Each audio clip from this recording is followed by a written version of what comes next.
Hello students, elite institute के YouTube channel में एक बार आपका फिर से बहुत बहुत स्वागत है, अभिनंदन है।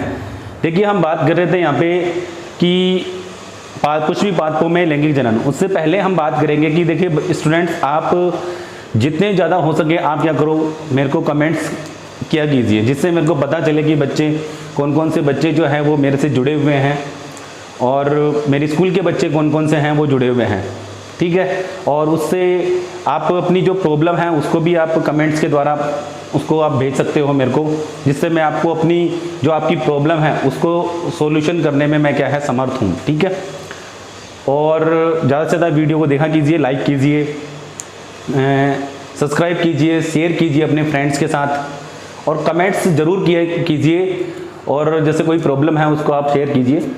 ठीक है, तो हम बात कर रहे थे यहाँ पे पुष्पी पादपों में लैंगिक जनन, और पुष्पी पादपों में लैंगिक जनन में 12th क्लास के एनसीईआरटी के दूसरे चैप्टर का अपन बात कर रहे थे। और हम पुष्पी पादपों में लैंगिक जनन में हमने यहाँ पे युग्मक स्थानांतरण वाली बात कर रहे थे, यानी परागण वाली बात कर रहे थे। ठीक है, अब देखिए बात यहाँ पे करेंगे कि जो परागण की जो प्रक्रिया है, उस परागण की प्रक्रिया संपन्न करवाने के लिए कुछ अभिकर्मक या कुछ कारक होते हैं, यानी परागकणों को वर्तिकाग्र पर पहुंचाने के लिए कुछ माध्यम की आवश्यकता होती है। और ये जो माध्यम है, इन माध्यमों को ही क्या नाम दिया गया है, कारक या अभिकर्मक। तो ये जो कारक या अभिकर्मक जो होते हैं वो दो प्रकार के होते हैं, एक तो जैविक हो सकते हैं और एक क्या हो सकते हैं, अजैविक हो सकते हैं। ठीक है, तो हम बात करते हैं यहाँ पे नेक्स्ट जो हमारे पास पॉइंट है उससे रिलेटेड। देखिए कि परागण अभिकर्मक या परागण कारक, तो परागण अभिकर्मक या परागण कारक जो होते हैं वो दो प्रकार के होते हैं।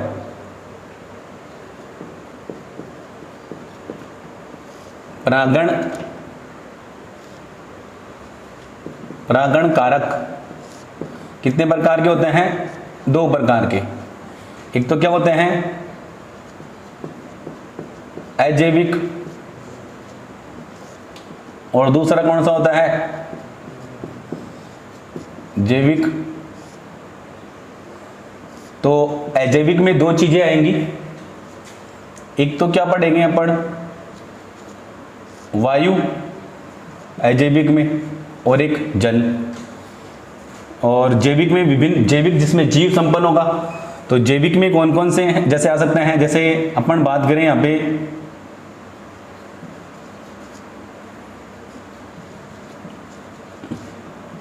मधुमक्खी है, ठीक है, जैसे है मधुमक्खी हो सकती है, तितैया हो सकता है। तो ये जो होते हैं, ये दोनों जो चीजें हैं वो किसमें आएगी, कीट में। एक होता है पक्षी परागण, और किसी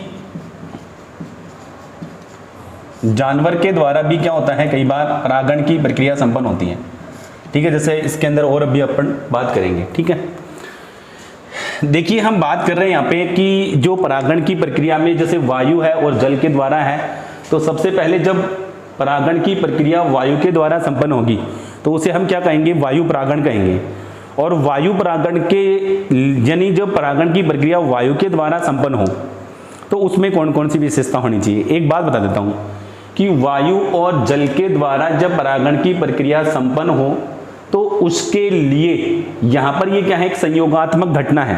यानी एक तरीके से कैसे संपन्न होती है भाई, यानी कोइंसिडेंस होता है। क्योंकि देखो यहाँ पर ये क्या है, एक तरीके से नॉन मोटाइल है, और ये जानते थोड़ी है कि भाई यहाँ पर परागकण है, यहाँ पर वर्तिकाग्र है, तो परागकण जो है, वायु जो है उस परागकण को वहां पर लेके जाएगी। ये एक संयोगात्मक घटना है। ठीक है, तो हम बात करेंगे यहाँ पे, देखिए क्या बताया मैंने, उससे रिलेटेड समझने की कोशिश कीजिए आप कि वायु और जल के द्वारा, वायु तथा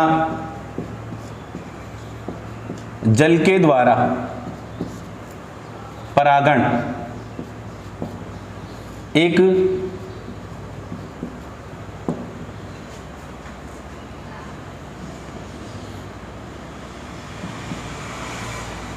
संयोगात्मक घटना है। संयोगात्मक घटना का मतलब है कोइंसिडेंस। ठीक है, अब देखिए जैसे जब परागण की प्रक्रिया,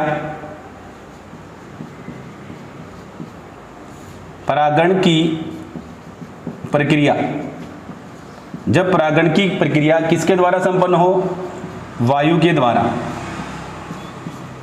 जब परागण की प्रक्रिया किसके द्वारा संपन्न हो भाई? वायु के द्वारा संपन्न होगी, वायु के द्वारा संपन्न हो तो इसे क्या कहते हैं? वायु परागण कहते हैं, वायु परागण। अब देखिए मैंने क्या बताया है, मैंने भी बताया है कि वायु परागण के लिए परागकण की क्या विशेषता है। वायु परागण के लिए जो परागकण होता है उस परागकण की क्या क्या विशेषता होती है, उससे रिलेटेड हम बात करते हैं। देखिए वायु परागण के लिए परागकण की क्या क्या विशेषता है। सबसे पहले हम बात करें कि वायु परागण के लिए परागकण की पहली विशेषता तो क्या है कि परागकण कैसे होने चाहिए? हल्के होने चाहिए, चिपचिपाहट नहीं होनी चाहिए, चिपचिपे नहीं होने चाहिए, ठीक है। हल्के होंगे तो वायु के द्वारा आसानी से क्या है? उड़ सकते हैं। और क्या होने चाहिए? यानी एक तरीके से क्या होने चाहिए भाई? चिपचिपे रहित, यानी चिपचिपे नहीं होने चाहिए, ठीक है। संख्या में क्या होने चाहिए? अधिक होने चाहिए, ठीक है। तो वायु परागण संपन्न हो रहा है, कौन सी प्रक्रिया संपन्न हो रही है भाई? वायु परागण। तो वायु परागण के लिए, वायु परागण में परागकण की विशेषता तो परागकण, जब वायु परागण की प्रक्रिया संपन्न हो तो परागकण कैसे होने चाहिए? परागकण हल्के होने चाहिए, ठीक है। दूसरी बात, शुष्क होने चाहिए, ठीक है।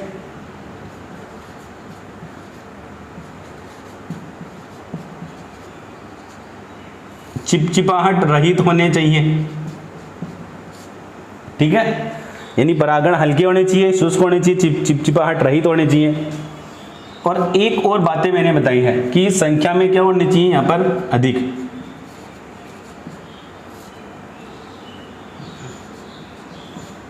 संख्या में क्या होने चाहिए? अधिक होनी चाहिए, ठीक है। इसके अच्छा ये तो थी बात अपन ने क्या है? परागण की। जो वर्तिकाग्र है वो कैसी होनी चाहिए? पिच होनी चाहिए, हैरी होनी चाहिए, लंबी होनी चाहिए, इधर उधर मूव करने वाली होनी चाहिए। पिच का मतलब क्या है कि लंबी और इधर उधर गुच्छे में, ठीक है, जैसे पंख नहीं होते वैसे, ठीक है। तो ये तो थी बात हमारे पास क्या एक तरीके से किससे रिलेटेड। देखो मैंने क्या बताया आपको कि हम यहाँ पर परागण के कारक पढ़ रहे, तो इसमें वायु परागण के लिए परागकण की क्या क्या विशेषता है। अब वर्तिकाग्र की क्या विशेषता है उससे रिलेटेड समझो। मैंने बताया है कि वर्तिकाग्र,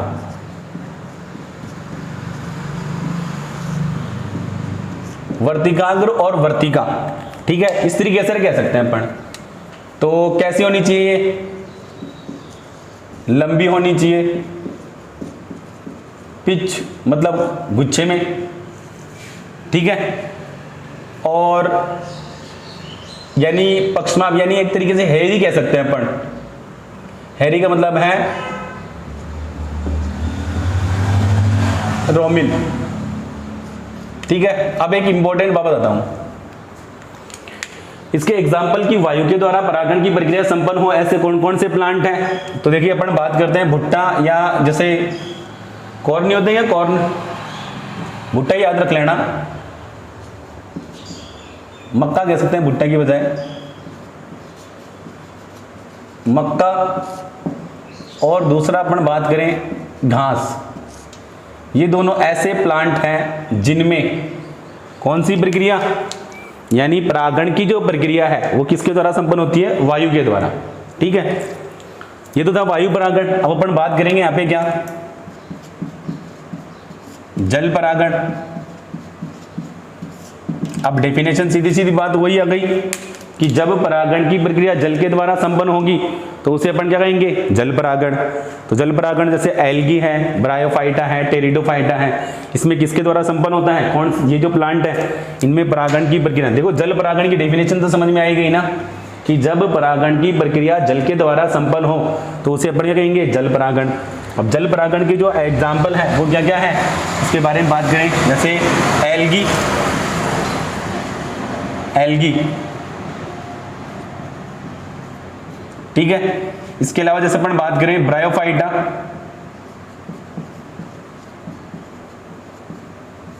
टेरिडोफाइटा,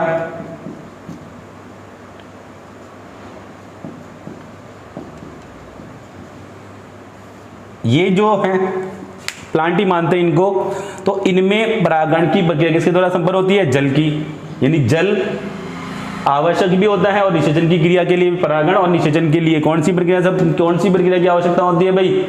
जल की आवश्यकता होती है। ठीक है, अब देखिए दो चीजें बताते हैं। एक जैसे अपन बात करें यहाँ पे वेलिसनेरिया और हाइड्रिला, ये दो ऐसे प्लांट हैं जिनमें जो परागण की प्रक्रिया है वो जल के द्वारा संपन्न हो। ठीक है, तो उसमें क्या होता है कि जो परागकण है, वेलिसनेरिया की बात कर रहे हैं, वो जल के अंदर मुक्त कर दिए जाते हैं। अब प्लांट जो है वो क्या होता है एक तरीके से, देखिए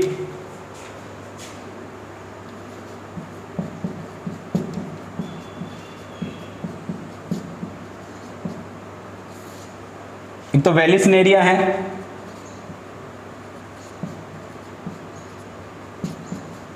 और एक है हाइड्रिला। ये दोनों प्लांट ऐसे हैं जिनमें जो परागण की प्रक्रिया है वो किसके द्वारा संपन्न होती है? जल के द्वारा। अब दो प्लांट की बात करेंगे हम, वाटर हाइसिंथ और वाटर लिली।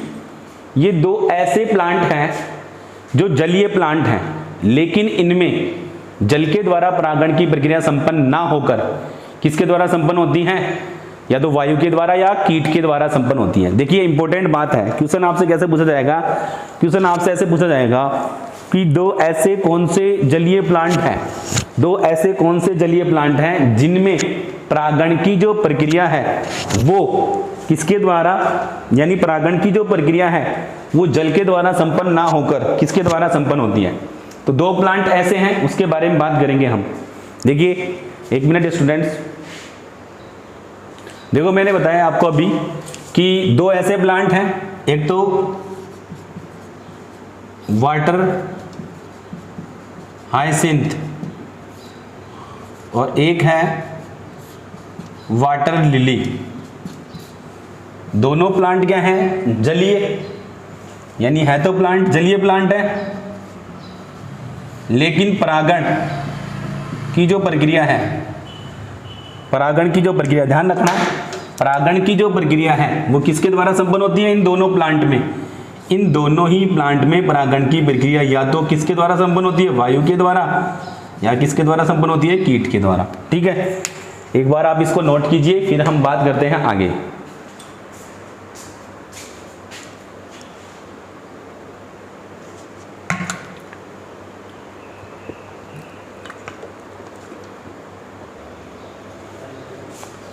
ओके स्टूडेंट्स, इससे पहले जो हमने बात की थी यानी परागण के कारक और परागण के कारकों में हमने क्या स्टार्ट किया है कि जो अजैविक कारक है, अजैविक कारक कौन कौन से हो गए? वायु और जल, ये हमने कंप्लीट कर लिया। अब हम बात करेंगे परागण के कौन से कारक? जैविक कारक। अब जैविक कारक में कौन कौन से आएंगे? कीट, पक्षी, वानर, छिपकली वगैरह हैं, और भी बहुत सारे जीव हो सकते हैं। ठीक है, अन्य उदाहरण भी हो सकते हैं। तो देखिए हम बात करेंगे यहाँ पे जैसे कि ये सारे जैविक कारक जीव हैं, इनमें जीवन है, इसलिए इनको क्या नाम दिया गया है? जैविक कारक। अब देखिए जैसे कीट या पक्षी के द्वारा परागण की प्रक्रिया संपन्न हो, तो क्या क्यों संपन्न होगी?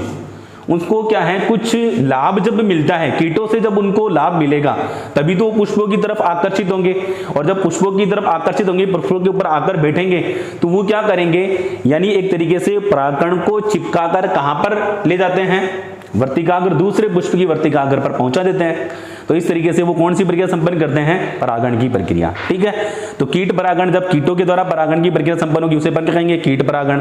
पक्षी के द्वारा परागण की प्रक्रिया संपन्न होगी उसे क्या कहेंगे अपन? पक्षी परागण।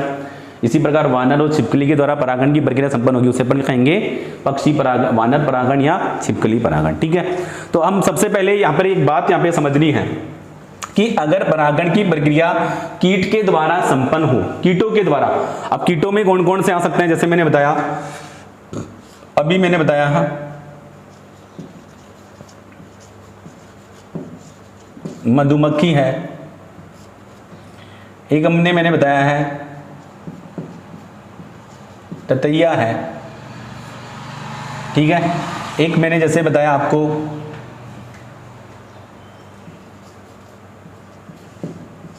भृंग है। ठीक है, तो ये कीटों की श्रेणी में आते हैं।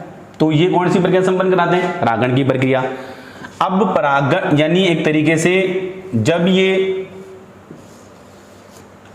परागण की प्रक्रिया कीटों के द्वारा संपन्न हो, जब परागण की प्रक्रिया कीटों के द्वारा संपन्न हो तो पुष्प से उनको कुछ पारितोषित प्राप्त होता है। पारितोषित का मतलब कि कुछ पदार्थ उनको प्राप्त होते हैं, ठीक है। अब कुछ पदार्थ प्राप्त होंगे तो उसी से तो ये क्या होंगे एक तरीके से, यानी उसी तभी तो ये आकर्षित होंगे पुष्प के द्वारा पुष्प की तरफ, ठीक है। तो क्या बताया गया है कि जो पुष्प है यानी कीटों के द्वारा परागण की प्रक्रिया संपन्न हो तो उसके लिए पुष्प में क्या क्या विशेषता होनी चाहिए। कीटों के द्वारा परागण की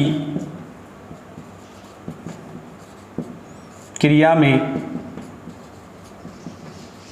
पुष्प में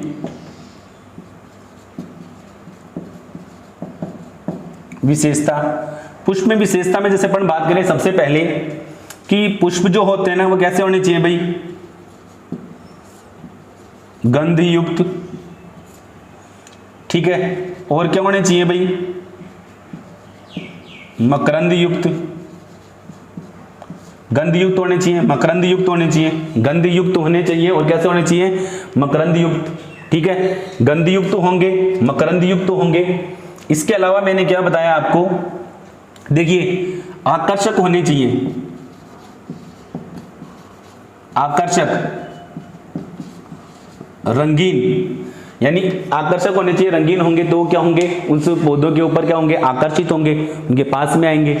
इसके अलावा परागण की बात करें हम, परागण कैसे होने चाहिए, जो परागण है,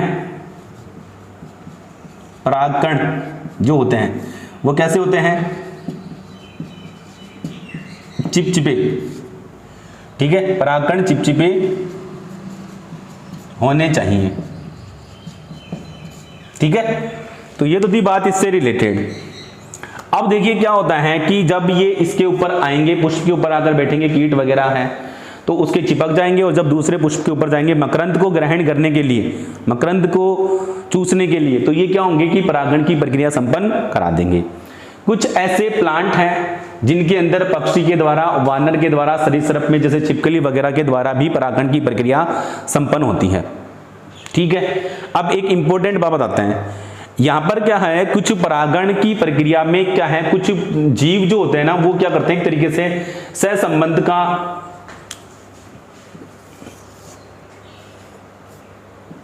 सहसंबंध पाया जाता है। जब परागण की प्रक्रिया संपन्न करेंगे तो उसके अंदर सह संबंध पाया जाता है। सहसंबंध का मतलब यहां पर क्या है कि दोनों जीवों को लाभ प्राप्त हो, दोनों जीवों को लाभ प्राप्त हो। जैसे अपन बात करें, एक जैसे आपने पढ़ा था लाइकेन, तो लाइकेन में दो चीजें होती हैं, एक तो शैवाल और एक होता है कवक।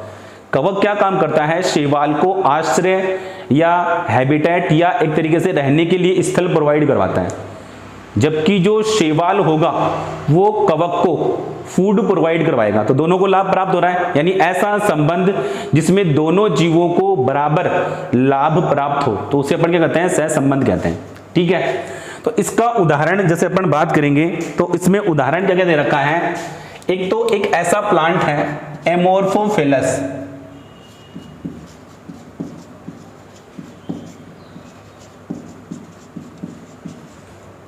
एमोर्फोफिलस एक प्लांट है। इस प्लांट, ये जो प्लांट के अंदर जो पुष्प होते हैं ना वो बहुत लंबे होते हैं। एमोर्फोफिलस एक ऐसा प्लांट है जिसमें पुष्प क्या होते हैं, वो बहुत ज्यादा लंबे होते हैं, ठीक है। तो पुष्प क्या होंगे, बहुत ज्यादा लंबे होंगे, तो उससे पक्षी क्या होते हैं, इनके ऊपर क्या कर देते हैं, अंडे दे देते हैं, और अंडे क्या रहेंगे, सुरक्षित रहेंगे। अब सुरक्षित रहेंगे तो क्या है, अब देखो पक्षी क्या काम कर रहे हैं, परागण की प्रक्रिया संपन्न करा रहे हैं। तो पक्षियों के लिए क्या लाभ हुआ कि उस पुष्प के ऊपर जब वो अंडे देंगे तो वो अंडे क्या रहेंगे, सुरक्षित, पहली बात। और जब पक्षी के द्वारा अंडे दिए जाते हैं तो अंडे देने के लिए जब वो उस पुष्प के ऊपर बैठेगा और जब दूसरे पुष्प के ऊपर जाएगा तो कौन सी प्रक्रिया संपन्न करा देगा, परागण की प्रक्रिया।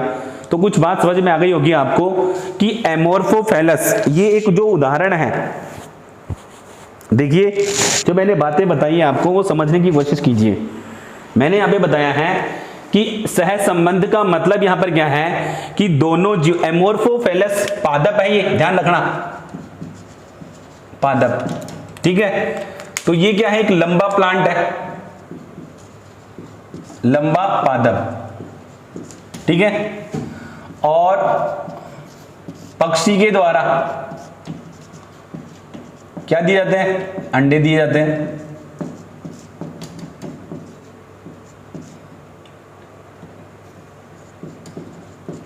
जो क्या रहते हैं, सुरक्षित। तो अंडे दिए जाएंगे तो सुरक्षित रहेंगे। और उस पक्षी के द्वारा कौन सी प्रक्रिया संपन्न करवाई जाती है, परागण की प्रक्रिया। तो दोनों के मध्य क्या संपन्न हो गया, सह संबंध, ठीक है। एक है यूका पादप, दूसरा हमारे पास सह संबंध का उदाहरण है यूका पादप, और एक है शलभ। ये जो शलभ है, ठीक है, लट कह सकते हैं अपन एक, ठीक है, शलभ। ये जो शलभ है ये यूका पादप में क्या करती है, यूका पादप के, जैसे अपन बात करें यूका पादप के पुष्प में, शलभ जो है वो यूका पादप के पुष्प में क्या देती है भाई, अंडे देती है, ठीक है। तो पुष्प में अंडे देगी तो अंडे क्या रहेंगे, सुरक्षित रहेंगे, ठीक है। दूसरी बात कि जो शलभ है वो पुष्प के अंदर यानी इस प्लांट के अंदर कौन सी प्रक्रिया संपन्न कराता है, परागण की प्रक्रिया। तो दोनों को लाभ हुआ, यूका पादप से शलभ को क्या लाभ हुआ कि उसके अंडे क्या हैं, उस पुष्प में सुरक्षित रह रहे हैं। दूसरी बात, उस पादप को शलभ से क्या लाभ हुआ, जो शलभ है वो उस प्लांट के अंदर कौन सी प्रक्रिया संपन्न करा रहा है, परागण की प्रक्रिया। तो ये दोनों को क्या होता है, एक तरीके से पारितोषित या लाभ प्राप्त होता है। तो पूछ लेते हैं कई बार कि सह संबंध, परागण में सह संबंध के दो उदाहरण दीजिए, एमोर्फोफेलस और यूका पादप, ठीक है। ये एक तरीके से हमारे पास उदाहरण थे। तो ये परागण के जो प्रक्रिया है यानी परागण के जो कारक हैं, परागण के जो अभिकर्मक हैं, वो हमारे पास पॉइंट संपन्न हो गए हैं। इससे रिलेटेड जो भी कोई प्रॉब्लम है वो आप मेरे से पूछ सकते हो। लाइक कीजिए, शेयर कीजिए और सब्सक्राइब कीजिए चैनल को, ठीक है। और जुड़े रहिए, ऐसे ही आपको लगातार वीडियोस है वो लगातार प्रोवाइड करवाएंगे, ठीक है। मन लगाकर पढ़िए और अच्छे नोट्स बनाइए। Thank you.